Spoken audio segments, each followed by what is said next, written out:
যে যাই বলুন, আমার কাছে মনে হয় মার্কিন যুক্তরাষ্ট্র আসলে কার।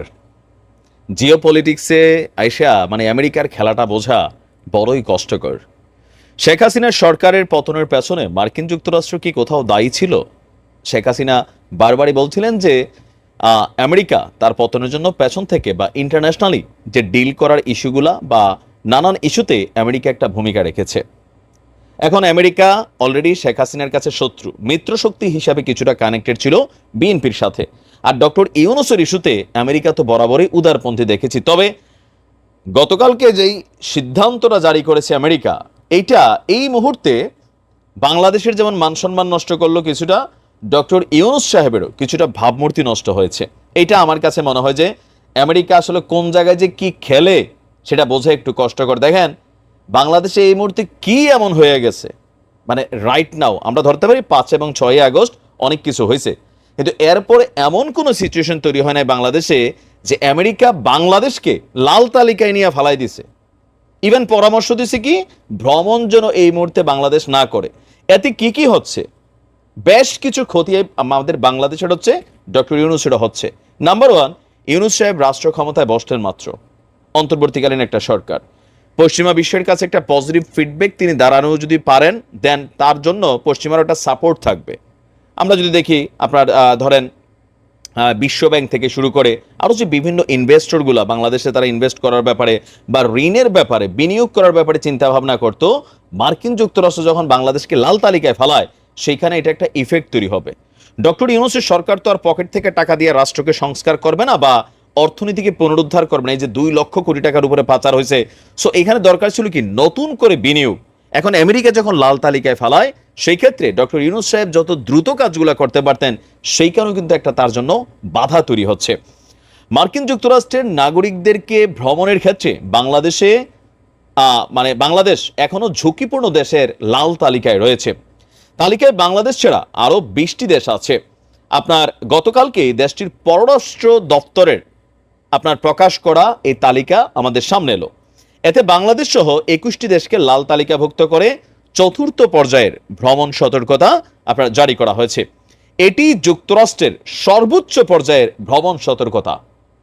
মার্কিন নাগরিকদেরকে পরবর্তী নির্দেশ না দেওয়া পর্যন্ত এই দেশগুলো ভ্রমণ না করতে পরামর্শ দিয়েছে। এখন এই তালিকার বাকি কারা আছে? আফগানিস্তান হইতেই পারে, সেখানে অস্থিতিশীল একটা সরকার আছে। বেলারুশ, রাশিয়ার প্রতিবেশী মিত্র, এখানে আমেরিকান পাইলে খায়া ফেলবে, ফাইন। আপনার বুর্নিকা ফাসো, এটাও দক্ষিণ আফ্রিকার দেশ, এখানেও কিন্তু সামরিক সরকার প্লাস পশ্চিমা বিরোধী একটা শক্তি বসে আছে। মিয়ানমার, আমরাই তো দেখি কি অবস্থা। সেন্ট্রাল আফ্রিকান রিপাবলিক, গৃহযুদ্ধ চলছে। হাইতি, গৃহযুদ্ধ চলছে। ইরান, সেখানে পশ্চিমারা এমনও যায় না, ইরাক যাওয়ার সুযোগ নাই। লেবানন, হিজুরে দৌড়াবে। লিবিয়া, সেখানেও ঝামেলা আছে। মালি, উত্তর কোরিয়া, কিম জং উন, এখানেও যাওয়ার সুযোগ নাই। রাশা এমনও যাবে না। সোমালিয়া, দস্যু এলাকা। দক্ষিণ সুদান, গৃহযুদ্ধ চলছে। আপনার সিরিয়া, সেখানেও সুযোগ নেই, ইউক্রেন যুদ্ধের মধ্যে আছে। ভেনেজুয়েলা এবং ইয়েমেন, এই দেশগুলোর সাথে যদি আমি কম্পেয়ার করি, এই মুহূর্তে বাংলাদেশ ওইসব দেশগুলোর সাথে কম্পেয়ার করলে 100তে 10 ভাগও ঝুঁকিপূর্ণ দেশের তালিকায় পড়ে নাই। আমাদের এখানে না আছে আন্তর্জাতিক কোনো জঙ্গি গোষ্ঠী, অথবা প্রতিদিন রাস্তায় গোলাগুলি মারামারি হচ্ছে, ওইরকম কিছু না। আন্দোলন হচ্ছে, দেশের ইস্যু, আমরা সামাল দিব। এটা হচ্ছে আমেরিকার সমস্যা, যে এই মুহূর্তে ডক্টর ইউনূসকে কিন্তু এটা বাটে ফালানো হয়েছে। In my point of view, যে দেশগুলোর নাম আমি বলছি, আপনি একটু ইন্টারনেটে সার্চ দেন, এদের বর্তমান অবস্থান দেখেন, বাংলাদেশের অবস্থান দেখেন। এর আগে আমি জানি না বাংলাদেশকে এরকম চতুর্থ স্তরের নিরাপত্তা ফালাইয়া, লাল তালিকার মধ্যে ফালাইয়া অ্যাকশনে গেছে কিনা আমেরিকা। এই অ্যাকশনটা 100% ডক্টর ইউনূসের জন্য কিছুটা বেকায়দায় পড়ার কারণ হবে। কারণ যারা ইনভেস্টর আছেন, আমেরিকা একটা কথা বলে ইউরোপিয়ান কান্ট্রি যেগুলো আছে তারা এটা ফলো করে। আমেরিকার একটা হিসাব নিকাশ এরা সবাই করে, তো সেই ক্ষেত্রে এটা ঝামেলা হলো না। আমেরিকা আসলে কি চায়, তলে তলে কি চাচ্ছে ডক্টর ইউনূস সাহেবের কাছে, সেটাও একটা কঠিন বিষয় বোঝার। দেখা যাক, আসতেছে ডোনাল্ড লুটু সহ এই কুফু আসলে এই দেশে একটা না একটা ঘটনা ঘটে। কোথায় যাচ্ছে দীর্ঘদিনের মিত্রতা? আচ্ছা, মিত্রতা সিয়াদায়া, আমার অনেকেই কমেন্ট করা শুরু করছেন, তুই জামাতের দালাল। আপনি কমেন্টে দেখবেন যে তুই যে জামাত, এটা আমরা জানি ভাই।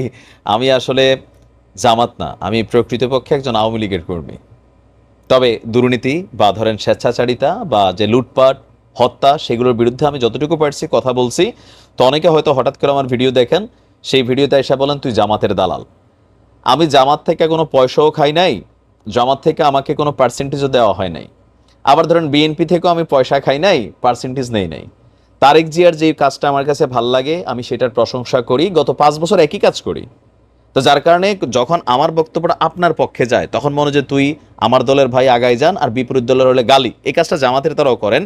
তো আমার ইদানিং বক্তব্যগুলোতে আমি জাস্ট কম্প্যারিজমে যখন সত্যটা আমি সামনে আনি, এটা তো আপনি অস্বীকার করার সুযোগ নেই, আমার দালাল টালাল যাই বলেন, তাই না? রাজপথে লুটপাট, বিভিন্ন জায়গায় এই মুহূর্তে চাঁদাবাজি, আপনি সারা বাংলাদেশ বিচাইরা খুইজা আপনি 5 জন জামাতের কর্মী বের করতে পারবেন না, কিন্তু আপনি হাত দিলে বিএনপি পাবেন। আমি আমার এলাকায় তো দেখতেছি ভাই, নিজের এলাকার বাইরে তো আর দেখার দরকার নাই। তা আমি যেগুলো বলি এগুলো হচ্ছে গণমাধ্যমের খবর, আপনি আপনার এলাকায় খোঁজ নেন যে এখনো রাস্তায় কারা জীবিত তুলতেছে, আওয়ামী লীগ তো নাই। আর পত্রিকাতে দেখতেছেনই যে তারেক রহমান কি করা করা হুঁশিয়ারি দিচ্ছেন, তাই না? তো এবার আসেন, আমি আমার জায়গাটা ক্লিয়ার করলাম। এখন বিএনপিকে একদিকে আমরা যখন দেখছি যে বেগম খালেদা জিয়া তিনি বিদেশি কূটনৈতিকদের সাথে সাক্ষাৎ দেওয়া শুরু করেছেন, জনাব তারেক রহমান ভিডিও কনফারেন্সের মাধ্যমে তার জনগণের সামনে যে আগামী দিনে এই লুটপাট বন্ধ করো, এই স্বৈরাচারিতা বন্ধ করো, অলরেডি দলের নেতাকর্মীর বিরুদ্ধে মামলা দিচ্ছে, ইতিহাস তৈরি করছে তারেক রহমান, কিন্তু কোথাও না কোথাও এখনো শতভাগ কন্ট্রোলিং হচ্ছে না। এটা যখন পরিস্থিতি, তখন জামাতের ইস্যুতে বিএনপি আবার সমালোচনা করছেন রুহুল কবির রিজভী যে আওয়ামী লীগকে মাফ করার ইস্যুটা যেটা, এটা কিন্তু ঠিক না। এটা নিয়ে কিন্তু একটা বাদানুবাদ চলছে, বাট জামাতের আমির বলছে যে না, এখানে ন্যায় বিচার নিশ্চিত করার লক্ষ্যে যারা ভিকটিম তারা মামলা করলে জামাত সেখানেও সহযোগিতা করবে। উদারতা দেখাইছে, আওয়ামী লীগ তো সব খারাপ না ভাই, আমি তো খারাপ না নাকি? তো এরকম ভালো আওয়ামী লীগও আছে, তারারও এই দেশে রাজনীতি করার সুযোগ আছে, এতদিন আপনার ছিল না, এখন তাদের থাকবেন, এটা হতে পারে না। সুতরাং তাদেরকে শুধরানোর জন্য সুযোগ দেওয়া হোক, বাট অন্যায় যারা করছে তাদের সাজা তৈরি হবে। এই বক্তব্যটা কিন্তু নানান কথাবার্তা চলছে। এর মাঝখানে আজকে আমরা দেখলাম যে খুবই শক্তিশালী একটা টিম, কোনটা? চরমোনাই গ্রুপ, হেফাজত গ্রুপ, তারা কিন্তু আস্তে আস্তে একাট্টা হচ্ছেন।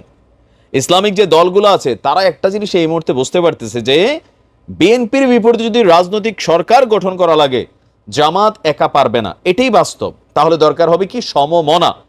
তাহলে সমমনা কারা? এতদিনের যে শত্রুতা ছিল চরমোনাই বনাম জামাত, সেটাকে কিন্তু ভেতরে ভেতরে তারা শেষ করেছে, গলা দিয়া একই আওয়াজ আছে।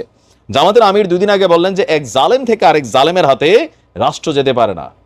আবার আজকে চরমোনার পীর কি বলছেন? আমরা মন্দির পাহারা দেই হুজুররা, আর এক শ্রেণীর মানুষ, একটা দল, তারা লুটপাটে ব্যস্ত। শব্দগুলো আলাদা, টার্গেট কিন্তু একটা জায়গাতে আছে। এটা কারা? ওই যে আমি পুরা বিএনপির দোষ দিচ্ছি না, বিএনপির হাইকমান্ড যথেষ্ট ভালো কাজ করছেন, যা করতেছেন প্রশংসনীয়, কিন্তু ওই যে লোয়ার লেভেল একদম গ্রামে 5% আছে বিভিন্ন জায়গায়, এরা কিন্তু এই কাজগুলো করতেছে, বিএনপি অ্যাকশনও নিচ্ছে। এখন ইসলামী আন্দোলন বাংলাদেশের আমির মোহাম্মদ রেজাউল করিম চরমোনাই বলছেন যে এক শ্রেণীর মানুষ এই মুহূর্তে রাস্তায় লুটপাট এবং বিভিন্ন জায়গায় চাঁদাবাজিতে ব্যস্ত। তিনি আরো বলছেন যে স্বাধীনতার 53 বছর বয়স হয়েছে, আমরা বারবার সরকার পরিবর্তন দেখেছি, বাংলাদেশের মানুষ এই পরিবর্তনের মাধ্যমে একবার দুবার নয়, তামাম দুনিয়ায় চোরের দিক থেকে 5বার আমরা ফার্স্ট হয়েছি। বুঝতেই পারছেন দুর্নীতির ইস্যুটা আসছে বিএনপি আওয়ামী লীগ দোনো পক্ষের সময়টাই এখানে তিনি বলছেন। তো বলছে যে আর পরিবর্তন আমাদেরকে করতেই হবে। ইসলামী আন্দোলন বাংলাদেশ হতে আমি সকলকে উদাত্ত আহ্বান জানাবো, দুনিয়াতে শান্তি আর আখিরাতে মুক্তির একমাত্র নীতি হচ্ছে ইসলাম। আপনাদের দোয়ায় ইসলামী আন্দোলন বাংলাদেশ প্রতিষ্ঠার পর থেকে তিনি তার দলের কোনো কলঙ্ক লাগে নাই, এমনটাই বলছেন। আর এখানে অনেকেই নেতাদের বক্তব্য দিয়েছেন, আর বক্তব্যের একটা ছিল যে আমরা সমমনা দলগুলা একত্রিত থাকতে হবে। এখন যদি ধরেন আওয়ামী লীগ নির্বাচনে না আসবে সম্ভাবনা আছে, বিএনপি এবং জামাতের মধ্যে যদি একক নির্বাচনটা টক্কর হয়, জামাত কিন্তু বিএনপিকে ডিফিট করে সরকার গঠন করতে পারবে না। হয়তো কিছু সিট পাবে, 50-100 পাইতে পারে, কিন্তু বিএনপি সোশ্যাল মিডিয়াতে তারা যতটা না একটি এলাকা ভিত্তিক, আপনি দেখেন প্রত্যেক এলাকায় ভাইটাইয়ের সালাম টালাম, তারপরে যে বন্যার সুযোগটা ছিল বিভিন্ন দর্ণা দুর্গত এলাকায় চানও দিয়েছে, ভালো কাজও করছে। আলহামদুলিল্লাহ আমি দেখছি আমার এলাকাতে অনেকে ভালো কাজও করছে। আবার হাতে গোনা ওই যে 5%, এরা খারাপ কাজে এখনো ব্যস্ত, ভবিষ্যতেও থাকবে। তো যারা ভালো কাজ করছে তারা যেমন মাঠ গোছাইতে চাইছে, আবার ইসলামিক দলগুলো তারাও কিন্তু মাঠ গোছাইতে চাইছে। এমনকি তাদের বক্তব্য যে এই মুহূর্তে সুষ্ঠু নির্বাচনে যদি বিএনপিকে হারাতে হয় তাহলে ইসলামিক দলগুলো একত্রিত হইয়া সবারই কিন্তু মাঠে ভোট আছে, চরমনের আছে, হেফাজত ইসলামের আছে, আবার ধরেন আম জনতার একটা অংশ ইসলামিক পয়েন্ট অফ ভিউতে ভোটটা দিয়ে দিতে পারে। এই সকল কিছু মিলে, তবে জামাতের জন্য কিছুটা ঝামেলার কারণ হয়ে যাচ্ছেন আমার কাছে মনে হচ্ছে যে গোলাম আজম সাহেবের ছেলে। জাতীয় সঙ্গীত ইস্যু এবং গামসা ইস্যুতে তিনি যে বক্তব্যগুলো দিয়েছেন, কোথাও না কোথাও এই বক্তব্যগুলা রাইট নাও জামাতের জন্য কিছুটা নেগেটিভ ইমপ্রেশন আসবে। কারণ বাঙালি যতই ভাই ইসলামিক ভাবধারায় হোক, জাতীয় সঙ্গীত ইস্যুতে এখানে আপনারা কেউ সাপোর্ট দিবে না, 2-4-5% মানুষ ছাড়া। জনগণের একটা ভোট তো আছে। তো সেই ক্ষেত্রে আমার মনে হয় যে তারা বিজ্ঞ মানুষ, বুঝা শুনে এই কথা বলবেন। তো দেখা যাক, জোটের বিপরীতে জোট, জামাত আসলে তাদের যেই আমরা ভাবতেছি উপরে উপরে কি করতেছে না, তারা তাদের যে নেটওয়ার্কিং, আওয়ামী লীগ সরকারের 16 বছর এতগুলো হত্যা, তাদের এত বড় বড় নেতা মারা গেছে, বিচার হয়েছে, তারপর জেলে ছিল, এই নেটওয়ার্ক তারা চালাইছে, তারা তাদের নেটওয়ার্ক আন্ডারগ্রাউন্ডে চালায়। তবে ওই আন্ডারগ্রাউন্ড মানে এটা না যে কালো জগৎ, তারা সিস্টেমিকলি তাদের কাজ চালায়। এখন ভোটের মাঠে কতটা ভোট পাইতে হবে সেটা তারাও বোঝার, যার কারণে এই দলগুলোর সাথে সমন্বয় করছে। জামাতরে এখনো বিএনপি আন্ডার এস্টিমেট যদি কইরা থাকে তাহলে ভুল হবে।